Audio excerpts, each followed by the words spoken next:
Hi hello friends, welcome back to my channel. ನಾನು ಸಂಗೀತ. ಎಲ್ಲರೂ ಹೆಂಗದಿರಿ? ಆರಾಮದಿರೇನ್ರಿ? ನಾನು ಕೂಡ ಆರಾಮದಿ ನೋಡ್ರಿ. ಬರ್ರಿ ಮತ್ತೆ ವೆಯ್ಟ್ ಲಾಸ್ ಜರ್ನಿ ಹೊಸ ವಿಡಿಯೋದೊಂದಿಗೆ ಇವತ್ತು ನಿಮ್ಮನ್ನು ಭೇಟಿ ಆಗ್ತಾ ಇದೆ ನೋಡ್ರಿ. ತುಂಬಾ ಖುಷಿ ಆಗುತ್ತದೆ ನನಗೆ. ಈ ಒಂದು ನನ್ನ ವೆಯ್ಟ್ ಲಾಸ್ ಜರ್ನಿ ನೋಡ್ರಿ ತುಂಬಾ ಚೆನ್ನಾಗಿ ಹೋಗ್ತಾ ಇದೆ. ಅಷ್ಟೊಂದು ಫಾಸ್ಟಾಗಿ ಹೋಗ್ತಾ ಇಲ್ಲ, ಆದರೂ ಕೂಡ ಸ್ಟಡಿಯಾಗಿ ಮತ್ತು ತುಂಬಾ ಸ್ಟ್ರಿಕ್ಕಾಗಿ ಹೋಗಕತ್ತದ. ಹೆಚ್ಚು ಕಡಿಮೆ ನೋಡ್ರಿ. ಇವಾಗ ಒಂದೊಂದು ಸಲ ನಮ್ದು ವೆಯ್ಟ್ ಏನಾದರೂ ಒಮ್ಮೆಲೇ ಕಡಿಮೆ ಆಯ್ತಪ್ಪ ಅಂತಂದ್ರೆ ಮತ್ತೆ ಸಡನ್ಲಿ ಏರೋ ಚಾನ್ಸಸ್ ಇರ್ತದೆ. ಬಟ್ ನಂದು ಹಂಗಾಗಿಲ್ಲ ನೋಡ್ರಿ. ಇವಾಗ ನಾನು ವೆಯ್ಟ್ ಲಾಸ್ ಏನಾದರೂ ಫುಡ್ ಅದು ಏನಾದರೂ ಸ್ವಲ್ಪ ಚೇಂಜಸ್ ಆಯ್ತು ಅಂದರೂ ಕೂಡ ನನ್ನ ವೆಯ್ಟ್ ಅನ್ನೋದು ಸ್ವಲ್ಪ ಮಟ್ಟಿಗೆ ಹೆಚ್ಚಾಗ್ತಿರ್ತದೆ. ಅದು ಬಿಟ್ಟರೆ ಮತ್ತೆ ನೋಡ್ರಿ ನನ್ನ ಬ್ಯಾಲೆನ್ಸ್ ಏನು ವೆಯ್ಟ್ ಇರ್ತದಲ್ಲ ಅದೇ ವೆಯ್ಟ್ ಇರಕತ್ತದ. ಅದು ನಂಗೆ ತುಂಬಾ ಖುಷಿ ಆಗತ್ತದ ನೋಡ್ರಿ. ಈ ಒಂದು ಬ್ಯಾಲೆನ್ಸ್ ವೆಯ್ಟ್ ಅನ್ನೋದು ಏನಿರ್ತದೆ ನೋಡ್ರಿ, ಈ ರೀತಿಯಾಗಿ ನಮ್ಮದು ವೆಯ್ಟು ನಿಧಾನವಾಗಿ ಕಡಿಮೆ ಆಗ್ತಾ ಬಂತಪ್ಪ ಅಂತಂದ್ರೆ ಅದು 100% ಕಡಿಮೆ ಆಗ್ತದೆ. ಮತ್ತು ವೆಯ್ಟ್ ಗೇನ್ ಆಗಂಗಿಲ್ಲ ಅಂತ ಹೇಳ್ತೀನಿ ನೋಡ್ರಿ. ಇವಾಗ ಸಡನ್ಲಿ ನಾವು 10 kg ಮತ್ತು 5 kgನ 1 ತಿಂಗಳೊಳಗೆ ನಾವು ಏನಾದರೂ ವೆಯ್ಟ್ ಲಾಸ್ ಮಾಡ್ಕೊಂಡಪ್ಪ ಅಂತಂದ್ರೆ ಮತ್ತೆ ಅದು ವೆಯ್ಟ್ ಗೇನ್ ಆಗೋ ಚಾನ್ಸಸ್ ಇರ್ತದೆ. ಹಾಗಾಗಿ ನೋಡ್ರಿ ನಾವು ಹೆಲ್ದಿಯಾಗಿ ಆರಾಮ್ಸೆ ಮನೆ ಊಟನೇ ಮಾಡ್ಕೊಂಡ್ಬಿಟ್ಟು ಯಾವುದೇ ವರ್ಕೌಟ್ ಇಲ್ಲದೆ ನೋಡ್ರಿ ನಾವು ಆರಾಮ್ಸೆ ಆಗಿ ತಿಂಗಳಿಗೆ 3 ರಿಂದ 4 kg ವೆಯ್ಟನ್ನು ಲಾಸ್ ಮಾಡ್ಕೋಬಹುದು ಅಂತ ಹೇಳ್ತೀನಿ ನೋಡ್ರಿ. ಇನ್ನೂ ಯಾರಾದರೂ ನನ್ನ ಚಾನಲ್ನ ಸಬ್ಸ್ಕ್ರೈಬ್ ಮಾಡದೆ ನೋಡ್ತಾ ಇದ್ದರೆ ಪ್ಲೀಸ್ ನನ್ನ ಚಾನಲ್ನ ಸಬ್ಸ್ಕ್ರೈಬ್ ಮಾಡ್ಕೊಂಡು ನೋಡ್ರಿ, ಸಪೋರ್ಟ್ ಮಾಡಿರಿ ಅಂತ ಕೇಳ್ಕೊಳಕತ್ತೀನಿ. ಈ ಒಂದು ವೆಯ್ಟ್ ಲಾಸ್ ಜರ್ನಿ ಒಳಗೆ ನೋಡ್ರಿ ನಾನು ಸ್ವಲ್ಪ ಚೇಂಜಸನ್ನು ಮಾಡ್ಕೋತಾ ಇದ್ದೀನಿ. ಇನ್ಮೇಲೆ ನೋಡ್ರಿ ನಾನು 30 ಡೇಸ್ ಚಾಲೆಂಜನ್ನು ಮಾಡ್ತಾ ಇದ್ದೀನಿ. ಈ 30 ಡೇಸ್ ಚಾಲೆಂಜ್ ಒಳಗೆ ನೋಡ್ರಿ ನಾನು ಬೆಳಗ್ಗೆನೇ ಫಸ್ಟ್ ಇವತ್ತು ಬೆಳಗ್ಗೆ ಮೆಂತ್ಯ ವಾಟ್ರನ್ನು ತೊಗೊಂಡಿನಿ. ನಾನು ಡೈಲಿ ನೋಡ್ರಿ ಹಾಟ್ ವಾಟ್ರ್ ಮತ್ತು ಲೆಮನ್ನು ಹಣ್ಣಿನ ತೊಗೋತೀನಿ. ಅಂದರೆ ವಾಟ್ರ್ ಸ್ವಲ್ಪ ವಾರ್ಮ್ ಆದಮೇಲೆ ನೋಡ್ರಿ ಆವಾಗ ನಾನು ಹಣ್ಣಿನ ಆ್ಯಡ್ ಮಾಡ್ಕೋತೀನಿ. ಆದಮೇಲೆ ನೋಡ್ರಿ ಇವಾಗ ಜೀರಿಗೆ ವಾಟ್ರನ್ನ ತೊಗೋತೀನಿ. ಇಷ್ಟು ನಾನು ತೊಗೊಳ್ಳೋದು. ಬಟ್ ಇನ್ಮೇಲೆ ನೋಡ್ರಿ ನಾನು ಇವಾಗ ಬೆಳಗ್ಗೆ ನಾನು ಒಂದೊಂದು ವಾಟ್ರನ್ನ ತೊಗೋಬೇಕಂತ ಅಂದ್ಕೊಂಡೀನಿ. ಡೈಲಿ ಒಂದೇ ಇಲ್ಲ, ಬೇರೆ ಬೇರೆ ಆಗಿರೋಂಥ ಡ್ರಿಂಕ್ಸ್ನ ತೊಗೋಬೇಕಂತ ಮಾಡಿ ನೋಡ್ರಿ. ಇವತ್ತು ನಾನು ಬೆಳಗ್ಗೆ ನಾನು ಎದ್ದ ತಕ್ಷಣವೇ ಮೆಂತ್ಯ ವಾಟ್ರನ್ನ ತೊಗೊಂಡಿದ್ದೀನಿ. ಮಕ್ಕಳಿಗೆ ಎಕ್ಸಾಮ್ ಸ್ಟಾರ್ಟ್ ಆಗಿತ್ತು ನೋಡ್ರಿ. ಹಾಗಾಗಿ ಅವರು ಎದ್ದು ಓದ್ಕೊಳಕತ್ತಿದ್ರು. ಅವ್ರಿಗೆ ಹೇಳ್ತಾನೆ ಇಲ್ಲಿ ನಾನು ಕೂತ್ಕೊಂಡ್ಬಿಟ್ಟು ಇವಾಗ ನೀರನ್ನು ಕುಡಿತಾ ಇದ್ದೀನಿ. ಈ ಒಂದು ವೆಯ್ಟ್ ಲಾಸ್ ಜರ್ನಿ ಒಳಗೆ ನೋಡ್ರಿ ಈ ಒಂದು 30 ಡೇಸ್ ಒಳಗೆ ನಾನು ನನ್ನ ವರ್ಕೌಟನ್ನು ಕೂಡ ನಾನು ಸ್ಟಾರ್ಟ್ ಮಾಡ್ಕೋಬೇಕಂತ ಅಂದ್ಕೊಂಡಿದ್ದೀನಿ. ಜಾಸ್ತಿ ಏನಿಲ್ಲ ನೋಡ್ರಿ, ಒಂದು 10 ಮಿನಿಟ್ಸ್ ಅಥವಾ 15 ನಿಮಿಷದ ವೆಯ್ಟ್ ಲಾಸ್ ವರ್ಕೌಟನ್ನು ಮಾಡಬೇಕಂತ ಅಂದ್ಕೊಂಡಿದ್ದೀನಿ. ಯಾಕಪ್ಪ ಅಂತಂದ್ರೆ ನಾನು ನೋಡ್ರಿ ಟಮ್ಮಿ ಮತ್ತು ಹಿಪ್ಪು ಸ್ವಲ್ಪ ಜಾಸ್ತಿ ಐತಿ. ಹಾಗಾಗಿ ಅದು ಏನಾದರೂ ರೆಡ್ಯೂಸ್ ಆಗಬೇಕಿತ್ತಪ್ಪ ಅಂತಂದ್ರೆ ನಮ್ಮ ಫುಡ್ ಜೊತೆಗೆ ಒಂದು ಸ್ವಲ್ಪ ವರ್ಕೌಟ್ ಅದು ಮಾಡಿದ್ದೀವಿ ಅಂತಂದ್ರೆ 100% ರಿಸಲ್ಟ್ ಸಿಗುತ್ತೆ ಅಂತ ಹೇಳ್ತೀನಿ ನೋಡ್ರಿ. ಯಾವುದೇ ಕಾರಣಕ್ಕೂ ಕೂಡ ಹೊಟ್ಟೆ ಭಾಗ ಮಾತ್ರ ಕಡಿಮೆ ಆಗಬೇಕಂದ್ರೆ ಸಿಕ್ಕಾಪಟ್ಟೆ ಟೈಮ್ ತೊಗೋತದೆ. ಅದು ನಿಧಾನವಾಗಿ ಕಡಿಮೆ ಆಗುತ್ತೆ, ಬಟ್ ಫಾಸ್ಟಾಗಿ ಕಡಿಮೆ ಆಗಂಗಿಲ್ಲ ನೋಡ್ರಿ. ಹಾಗಾಗಿ ಅದನ್ನು ನಿಧಾನವಾಗಿಯೇ ಮಾಡೋಣ ಅಂತ ಅಂದ್ಕೊಂಡಿದ್ದೀನಿ. ಯಾಕಪ್ಪ ಅಂತಂದರೆ ಇವಾಗ ಪ್ರೆಗ್ನೆಂಟ್ ಆದಾಗ ನೋಡ್ರಿ ಇವಾಗ 9 ಮಂತ್ಸ್ವರೆಗೂ ಅದು ಹೆಂಗೆ ಹಿಗ್ಗಿರ್ತದಲ್ಲ, ಬಟ್ ಒಮ್ಮೆ ಅದು ಸಡನ್ಲಿಯಾಗಿ ಅದು ನಮ್ಗೆ ಕುಗ್ಗಂಗಿಲ್ಲ. ಅದೇ ರೀತಿ ನೋಡ್ರಿ ಸ್ವಲ್ಪ ಡೆಲಿವರಿ ಆದಮೇಲೆ ಸ್ವಲ್ಪ ಟೈಮ್ ತೊಗೊತದ. ಮಕ್ಕಳಿಗೆ ನೋಡ್ರಿ ಇಲ್ಲಿ ನಾನು ಉಪ್ಪಿಟ್ಟನ್ನು ಮಾಡಿದೆ. ಅವ್ರಿಗೆ ರೆಡಿ ಕೂಡ ಆಗಿದ್ದರು ಸ್ಕೂಲಿಗೆ ಹೋಗ್ಬೇಕಂತೇಳಿ. ಅವ್ರಿಗೆ ಟಿಫನ್ ಅದನ್ನು ಮಾಡ್ಸಕತ್ತಿದ್ದೆ ನಾನು. ಅವ್ರಿಗೆ ಎಕ್ಸಾಮ್ ಇರೋದ್ರಿಂದ ನೋಡ್ರಿ 1 ಗಂಟೆಗೆ ಬರ್ತಿದ್ರು. ಹಾಗಾಗಿ ಅವ್ರು ಲಂಚ್ ಬ್ಯಾಗ್ ಇದ್ದಿದ್ದಿಲ್ಲ. ಮನೆ ಒಳಗೆ ಅವ್ರಿಗೆ ಹೊಟ್ಟೆ ತುಂಬ ನಾಷ್ಟ ಅದು ಮಾಡಿ ಕಳಿಸಿದ್ರಂತೇಳಿ ಅವರಿಗೆ ಟಿಫನ್ ಅದನ್ನು ಮಾಡಿದೆ. ನಾನು ಕೂಡ ನೋಡ್ರಿ ಇನ್ನೊಂದು ಗ್ಲಾಸಷ್ಟು ವಾರ್ಮ್ ವಾಟ್ರು ಲೆಮನನ್ನು ತೊಗೊಂಡೆ ನೋಡ್ರಿ. ಅದು ಆದಮೇಲೆ ದೇವ್ರ ಪೂಜೆ ಕೂಡ ಆಯಿತು. ಮಕ್ಕಳಿಗೆ ಮತ್ತು ಮನೆಯವ್ರಿಗೆ ಉಪ್ಪಿಟ್ಟನ್ನು ಮಾಡಿದ್ದೆ. ನನಗೆ ನೋಡ್ರಿ ಇಲ್ಲಿ ನಾನಿಲ್ಲಿ ಓಟ್ಸನ್ನು ಮಾಡ್ಕೊಂಡಿದ್ದೀನಿ. ಸಾಕಷ್ಟು ವೆಜಿಟೇಬಲ್ನ ಹಾಕಿ ನೋಡಿ ಇಲ್ಲಿ ಅಂದರೆ ಕ್ಯಾರೆಟು, ಬೀನ್ಸು ಮತ್ತು ಬಟಾಣಿ ಕಾಳು ಮತ್ತು ಕ್ಯಾರೆಟು, ಸೌತೆಕಾಯಿ ಮತ್ತು ಫ್ಲವರ್ ಕೂಡ ಹಾಕಿ ಇದನ್ನು ಓಟ್ಸನ್ನು ಮಾಡ್ಕೊಂಡಿದ್ದೆ.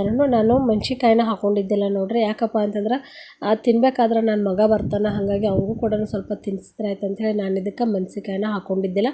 ಬೆಳಗಿನ ಬ್ರೇಕ್ಫಾಸ್ಟಿಗೆ ನೋಡ್ರಿ ನಾನಿಲ್ಲಿ ಓಟ್ಸನ್ನು ತೊಗೊಂಡಿದ್ದೆ. ಇವಾಗ ನೋಡ್ರಿ ನನ್ನ ವೆಯ್ಟ್ ಎಷ್ಟೈತೆ ಅಂಥೇಳಿ ಇವಾಗ ತೋರಿಸ್ತೀನಿ ನೋಡ್ರಿ. ಪ್ರೆಸೆಂಟಾಗಿ ನನ್ನ ವೆಯ್ಟ್ ಬಂದುಬಿಟ್ಟು 705 ಐತಿ ನೋಡ್ರಿ, ಅಂದ್ರೆ 70 kg ಐತಿ. ಈ ಫೆಬ್ರವರಿ ಮಂತ್ ಒಳಗೆ ನೋಡ್ರಿ ನನ್ನ ವೆಯ್ಟ್ ಬಂದುಬಿಟ್ಟು 72 ಆಗಿತ್ತು. 72 ಇಂದ ಮತ್ತೆ ಇವಾಗ ನನ್ನ ವೆಯ್ಟ್ ಬಂದುಬಿಟ್ಟು 70 kg ಆಗಿದೆ ನೋಡ್ರಿ. ಅಂದರೆ ಆಲ್ಮೋಸ್ಟು ಫೆಬ್ರವರಿ ಮಂತ್ ಒಳಗೆ 73.40 ವೆಯ್ಟ್ ಇತ್ತು ನೋಡ್ರಿ. ನನ್ನ ಬರ್ತ್ಡೇ ಅನ್ನೋಟ್ಲೆ ನನ್ನ ವೆಯ್ಟ್ ಬಂದುಬಿಟ್ಟು 72 ಆಗಿತ್ತು. ಅದು ಆದಮೇಲೆ ನೋಡ್ರಿ ನನ್ನ ವೆಯ್ಟ್ ಬಂದುಬಿಟ್ಟು ಇವಾಗ 70 kg ಆಗಿದೆ ನೋಡ್ರಿ. ಆಲ್ಮೋಸ್ಟ್ ನಾನು 10 kg ವೆಯ್ಟ್ ಲಾಸ್ ಮಾಡ್ಕೊಂಡಿದ್ದೀನಿ. ಈ ಒಂದು ಜರ್ನಿ ಒಳಗೆ ನನಗೆ ತುಂಬಾ ಖುಷಿ ಅನ್ಸಾತದ ನೋಡ್ರಿ. ಈ 70ನೇ ಯಾವಾಗ ದಾಟ್ತೀನೋ ಅಂತ ಅನ್ಸಕತ್ಬಿಟ್ಟದ. 2 ವರ್ಷಗಳಿಂದ ನಾನು 70+ ನೋಡ್ತಾನೆ ಬಂದು ತುಂಬಾ ಬೇಜಾರಾಗ್ಬಿಟ್ಟದ. ಈ 70ನೇ ಯಾವಾಗಾದರೂ ಮುಕ್ತಿ ಸಿಗುತ್ತೆ ಅನ್ಸಕತ್ಬಿಟ್ಟದ. ಆದರೂ ಟ್ರೈ ಮಾಡೋಣ್ರೆ ಆಗೇ ಆಗುತ್ತೆ ಅಂತ ಹೇಳ್ತೀನಿ ನೋಡ್ರಿ. ಯಾರೆಲ್ಲ ವೆಯ್ಟ್ ಲಾಸ್ ಮಾಡ್ಕೋಬೇಕಂತ ಅಂದ್ಕೊಂಡಿದ್ರಲ್ಲ, ಮೊದಲೇದಾಗಿ ನೋಡ್ರಿ ವೆಯ್ಟ್ ಲಾಸ್ ಮಾಡ್ಕೋಬೇಕಿತ್ತು ಇತ್ತಂದ್ರೆ ನೀವು ಟೆನ್ಷನ್ ಮಾಡ್ಕೋಬೇಡ ಅಂತ ಹೇಳ್ತೀನಿ ನೋಡಿರಿ. ವೆಯ್ಟ್ ಲಾಸ್ ಆಗಬೇಕು ಅಂಥೇಳಿ ನಾವೇನಾದರೂ ಟೆನ್ಷನ್ ಮಾಡ್ಕೊಂಡಿವಿ ಅಂತಂದ್ರೆ ವೆಯ್ಟ್ ಲಾಸ್ ಆಗೋದಕ್ಕೆ ಸಾಧ್ಯನೇ ಇಲ್ಲ. ಬ್ರೇಕ್ಫಾಸ್ಟ್ ಆದಮೇಲೆ ನೋಡಿರಿ ನಾನಿಲ್ಲಿ 11:30 12 ಗಂಟೆ ಸುಮಾರಿಗೆ ಒಂದು ಆ್ಯಪಲನ್ನು ತೊಗೋತಾ ಇದ್ದೀನಿ. ಒಂದೊಂದು ಸಲ ನನಗೆ ಹಸಿವಾದರೆ ಅಷ್ಟೇ ತೊಗೋತೀನಿ ನಾನು, ಹಸಿವಾಗಲಿಲ್ಲ ಅಂದರೆ ಇಲ್ಲ ನೋಡಿರಿ. ಈ ರೀತಿ ಆ ಟೈಮಿಗೆ ಅದೇ ತಿನ್ಬೇಕಂತ ಏನಿರೋಂಗಿಲ್ಲ, ಹಣ್ಣಾದರೂ ತೊಗೋತೀನಿ ಅಥವಾ ತರಕಾರಿ ಆದರೂ ತೊಗೋತೀನಿ ನೋಡಿರಿ. ಒಂದೊಂದು ಸಲ ನನಗೆ ಟೀ ಅದು ಏನಾದರೂ ಕುಡಿಬೇಕಂತ ಅನಿಸುತ್ತೆ ಅಂದರೆ ಟೀ ಅಥವಾ ಕಾಫಿನ ಕುಡಿತೀನಿ ನೋಡಿರಿ. ಒಂದು ಸಲ ಏನೂ ಇಲ್ಲ ಅಂತ ಅನಿಸಿದ್ರು ಕೂಡ ನಾನು ಅದನ್ನು ಕೂಡ ಬಿಡ್ತೀನಿ. ಬಟ್ ಚೆನ್ನಾಗಿ ನಾನು ನೀರನ್ನು ಕುಡಿತೀನಿ ನೋಡಿರಿ. ಆಲ್ಮೋಸ್ಟ್ ನೋಡಿರಿ ಬೆಳಗ್ಗೆ ನಾನು ಅನಿಸುಟ್ಲೇನ ನಾಷ್ಟ ಮಾಡೋ ಕೂತೇನ ನೋಡಿರಿ, ಅವಾಗ ನಾನು 1 ಲೀಟ್ರ್ ನೀರಷ್ಟು ಕುಡ್ದಿರ್ತೀನಿ. ಅದು ಆದಮೇಲೆ ನನಗೆ ಯಾವಾಗ ಸ್ವಲ್ಪ ಹಸಿವು ಅನಿಸುತ್ತಲ್ಲ ಆವಾಗ ನಾನು ಒಂದೊಂದು ಗ್ಲಾಸಷ್ಟು ನೀರನ್ನು ಕುಡಿತೀನಿ ನೋಡಿರಿ. ಯಾರಿಗಾದರೂ ಬಿಸಿನೀರು ಕುಡಿಯೋ ಹವ್ಯಾಸ ಐತಂದ್ರೆ ನೀವು ಬಿಸಿನೀರು ಕೂಡ ಕುಡಿಬೋದು ನೋಡಿರಿ. ನೀರಷ್ಟು ಕುಡಿತೀವಲ್ಲ ಅಷ್ಟು ನಮ್ಮದು ವೆಯ್ಟ್ ಲಾಸಿಗೆ ತುಂಬಾ ಹೆಲ್ಪ್ ಆಗುತ್ತೆ ಅಂತ ಅಂತೀನಿ ನೋಡಿರಿ. ಯಾಕೋ ನನಗೆ ಹಾಲು ಕುಡಿಬೇಕಂತ ಅನ್ನಿಸ್ತು, ಹಾಗಾಗಿ ನಾನಿಲ್ಲಿ 12 ಗಂಟೆ ಸುಮಾರಿಗೆ ನೋಡಿರಿ 1 ಗ್ಲಾಸಷ್ಟು ಹಾಲನ್ನು ತೊಗೊಂಡಿದ್ದೆ ನಾನು ವಿತೌಟ್ ಶುಗರ್. ಅದಕ್ಕೆ ಸ್ವಲ್ಪ ನಾನು ಬೆಲ್ಲನ ಆ್ಯಡ್ ಮಾಡ್ಕೊಂಡಿದ್ದೆ. ಮಧ್ಯಾಹ್ನದ ಊಟಕ್ಕೆ ನೋಡಿರಿ ನಾನಿಲ್ಲಿ 2 ರೊಟ್ಟಿ ಮತ್ತು ಈ ರೀತಿ ಸಾಂಬಾರನ್ನ ಹಾಕ್ಕೊಂಡಿದ್ದೆ ನಾನು. ಪಾಲಕ್ ಬೇಳೆ ಸಾಂಬಾರು, ನುಗ್ಗೆಕಾಯಿ ಸಾಂಬಾರು ನೋಡಿರಿ, ಮತ್ತು ಸೌತೆಕಾಯಿ, ಗಜ್ಜರಿ, ಮೂಲಂಗಿ, ಉಳ್ಳಾಗಡ್ಡಿ ಮತ್ತು ಹಸಿದು ಬೆಂಡೆಕಾಯಿನ ತೊಗೊಂಡಿದ್ದೆ ನಾನು. ಸ್ವಲ್ಪ ಶೇಂಗಾ ನೋಡಿರಿ. ಆಮೇಲೆ ನಾನು 1 ಕಪ್ಪಷ್ಟು ಮೊಸರನ್ನ ತೊಗೊಂಡಿದ್ದೆ ಮತ್ತು ಸ್ವಲ್ಪ 1 ಕಪ್ಪಷ್ಟು ರೈಸನ್ನು ತೊಗೊಂಡು ನೋಡಿರಿ. ಈ ನನ್ನ ವೆಯ್ಟ್ ಲಾಸ್ ಒಳಗೆ ನೋಡಿರಿ ನಾನು ರೈಸ್ ಐಟಮ್ ಕೂಡ ಬಿಟ್ಟಿಲ್ಲ, ತುಂಬಾ ಚೆನ್ನಾಗಿ ರೈಸ್ ಐಟಮ್ನ ತೊಗೋತೀನಿ. ಮತ್ತು 1 ಟೈಮ್ ಅಷ್ಟೇ ತೊಗೋತೀನಿ ನಾನು, ರಾತ್ರಿ ಅದು ನಾನು ರೈಸ್ ಐಟಮ್ನ ತೊಗೊಳಂಗಿಲ್ಲ. ಮಧ್ಯಾಹ್ನ ಊಟ ಅದು ಆದಮೇಲೆ ನೋಡಿರಿ ಸಾಯಂಕಾಲ ಕೂಡ ನಾನು 1 ಗ್ಲಾಸಷ್ಟು 1 ಕಪ್ಪಷ್ಟು ನಾನು ಟೀನ ತೊಗೊಂಡೆ. ರಾತ್ರಿ ಊಟಕ್ಕೆ ನಾನಿಲ್ಲಿ ರಾಗಿ ಗಂಜಿನ ತೊಗೊಂಡಿನಿ. ಆಲ್ಮೋಸ್ಟ್ ನೋಡಿರಿ ನಾವು ರಾತ್ರಿ ಊಟನ ಹೆವಿ ಮಾಡಲಾರ್ದೆ ತುಂಬಾ ಲೈಟಾಗಿ ಮಾಡಿದ್ದೀವಿ ಅಂತಂದ್ರೆ ವೆಯ್ಟ್ ಲಾಸ್ ಅನ್ನೋದು ಬೆಳಗ್ಗೆ ತುಂಬಾ ಚೆನ್ನಾಗಿ ಆಗುತ್ತೆ ಅಂತ ಹೇಳ್ತೀನಿ ನೋಡಿರಿ.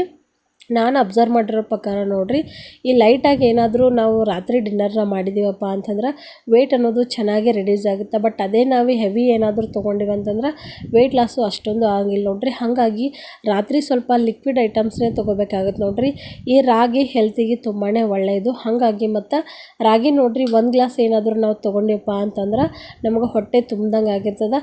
ಇಲ್ಲಿ ನಾನು ರಾಗಿ ಮಾಲ್ಟನ್ನು ಮಾಡ್ತಾಯಿದ್ದೆ. ನನ್ನ ಮಗ ನೋಡಿರಿ ಇಲ್ಲಿ ಆಟನ ಆಡಕತ್ತಿದ್ದ. ಸ್ವಲ್ಪ ಏನಾದರೂ ಅಡುಗೆ ಮಾಡೋ ಟೈಮ್ ಒಳಗೆ ಅವು ಕಾಲಾಗಿ ಬರ್ತಾನೆ ಅಂತೇಳಿ ಈ ರೀತಿ ವಾಕರ್ ಒಳಗೆ ಕೂಡಿಸಿರ್ತೀನಿ. ಅದು ಬಿಟ್ಟರೆ ಜಾಸ್ತಿ ಹೊತ್ತು ಈ ರೀತಿ ವಾಕರ್ ಒಳಗೆ ಕೂಡ್ಸಂಗಿಲ್ಲ ನೋಡಿರಿ. ಈ ಒಂದು ನನ್ನ 10 kg ವೆಯ್ಟ್ ಲಾಸ್ ಜರ್ನಿ ನೋಡಿರಿ ನನಗೆ ತುಂಬಾ ಮೋಟಿವೇಶನ್ ಸಿಕ್ಕಂಗಾಗಿದೆ. ಯಾರೆಲ್ಲ ನನ್ನ ಚಾನಲ್ನ ನೋಡ್ತಾ ಇದ್ರಲ್ಲ ಪ್ಲೀಸ್ ನನ್ನ ಚಾನಲ್ನ ನೋಡಿರಿ, ಸಪೋರ್ಟ್ ಮಾಡಿರಿ ಮತ್ತು ಸಬ್ಸ್ಕ್ರೈಬ್ ಮಾಡಿರಿ ಅಂತ ಕೇಳ್ಕೊಳಕತ್ತೀನಿ. ಈ ಒಂದು 30 ಡೇಸ್ ಚಾಲೆಂಜಿನ ಫಸ್ಟ್ ಡೇ ಫುಡ್ ರೂಟೀನ್ ನೋಡಿರಿ ಈ ರೀತಿಯಾಗಿತ್ತು. ನೆಕ್ಸ್ಟ್ ಡೇ ನೋಡಿರಿ ನನ್ನ ವೆಯ್ಟ್ ಎಷ್ಟಿತ್ತು ಮತ್ತು ಯಾವೆಲ್ಲ ಫುಡ್ ತೊಗೋತೀನಿ ಅನ್ನೋದನ್ನು ಕೂಡ ನಾನು ನಿಮ್ಮ ಜೊತೆ ಶೇರ್ ಮಾಡ್ತೀನಿ ನೋಡಿರಿ. ಈ ವಿಡಿಯೋ ನಿಮ್ಗೆ ಖಂಡಿತವಾಗ್ಲೂ ಇಷ್ಟ ಆಗಿತ್ತಪ್ಪ ಅಂದ್ರೆ ಲೈಕ್ ಮಾಡಿ, ಶೇರ್ ಮಾಡಿ, ಕಮೆಂಟ್ ಮಾಡಿ ಮತ್ತು ಸಬ್ಸ್ಕ್ರೈಬ್ ಮಾಡೋದನ್ನು ಮರಿಬೇಡ್ರಿ. ಯಾರೆಲ್ಲ ವರ್ಕೌಟ್ ಮಾಡಬೇಕು ಮತ್ತು ವೆಯ್ಟ್ ಲಾಸ್ ಮಾಡ್ಕೋಬೇಕಂತ ಅಂದ್ಕೊಂಡಿರ್ತಾರಲ್ಲ ಅವರಿಗೆ ಈ ವಿಡಿಯೋನ ಶೇರ್ ಮಾಡಿರಿ ಅಂತ ಕೇಳ್ಕೊಳಕತ್ತೀನಿ. ನಮ್ಮಂಥ ಸಣ್ಣ ಯೂಟ್ಯೂಬರ್ಸ್ಗೆ ನಿಮ್ಮೊಂದು ಸಪೋರ್ಟು ತುಂಬಾ ಮುಖ್ಯ ನೋಡಿರಿ. ನಮಗೂ ಕೂಡ ಮೋಟಿವೇಶನ್ ಆದಂಗೆ ಆಗುತ್ತೆ. ನೀವು ನಮ್ಮ ವಿಡಿಯೋನ ನೋಡಿಬಿಟ್ಟು ಲೈಕ್ ಮಾಡಿದ್ರೆ ಮತ್ತು ಶೇರ್ ಮಾಡಿದ್ರೆ ಅಂದ್ರೆ ನಮಗೂ ಕೂಡ ಹೆಲ್ಪ್ ಆಗುತ್ತೆ ಅಂತ ಹೇಳ್ತೀನಿ ನೋಡಿರಿ. ಈ ವಿಡಿಯೋನ ಇಲ್ಲಿಗೆ ಎಂಡ್ ಮಾಡ್ತಾ ಇದ್ದೀನಿ ಸ್ನೇಹಿತರೆ. ಬಾಯ್.